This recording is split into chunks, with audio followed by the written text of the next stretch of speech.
નમસ્કાર મિત્રો, હું છું તમારો મિત્ર હસમુખસિંહ રાઠોડ। મિત્રો, આજે વધતી મોંઘવારી વિશે વાત કરીશું। આ ભાજપ સરકારના રાજમાં કેટલી મોંઘવારીઓ વધે છે અને આ મોંઘવારીના લીધે સામાન્ય માણસને કેટલી હાલાકી વેઠવી પડે છે તેના વિશે આજે વાત કરીશું। ખાંડ મીઠી નહીં, હવે મોંઘવારીનો કડવો સ્વાદ।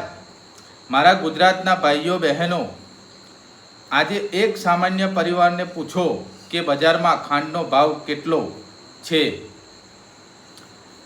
ગુજરાતના સામાન્ય ખાંડનો ભાવ આશરે 60 રૂપિયા પ્રતિ કિલો અને રિફાઇન્ડ ખાંડનો ભાવ આશરે 65 રૂપિયા પ્રતિ કિલો સુધી પહોંચ્યો હોવાનો અહેવાલ છે।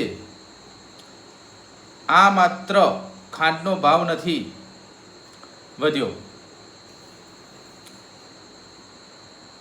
આનો સીધો અસર ચા પર થાય છે, મીઠાઈ પર થાય છે, નાસ્તા પર થાય છે અને સૌથી વધારે અસર થાય છે સામાન્ય પરિવારના ઘર ખર્ચાના બજેટ પર। મારો સરકારને સીધો સવાલ છે, સામાન્ય માણસે રોજિંદી જરૂરિયાતની વસ્તુઓ માટે કેટલો વધુ ખર્ચ કરવો? મોંઘવારીનો આ બોજો સામાન્ય પરિવારને કેટલો સમય સુધી સહન કરશે? ભાવ વધારા પર સરકારનું અસરકારક નિયંત્રણ ક્યારે જોવા મળશે?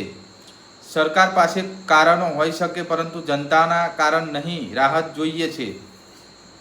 ખેડૂતને યોગ્ય ભાવ મળે અને ગ્રાહકને પોસાય તેવા ભાવે ખાંડ મળે, બંને વચ્ચે સંતુલન જાળવવું સરકારની નૈતિક જવાબદારી છે। ખાંડ મીઠી હોવી જોઈએ, જનતાનું જીવન નહીં કડવું। હવે જનતા માત્ર વચનો નહીં, મોંઘવારીથી વાસ્તવિકતા રાહત માગે છે। હસમુખસિંહ રાઠોડ, યુવા નેતા, પંચમહાલ, લોકસભા અપક્ષ ઉમેદવાર 2024। મિત્રો, આ વિડીયોને ખૂબ શેર કરજો, લાઈક કરજો અને કોમેન્ટ કરજો। જય હિન્દ, જય ભારત।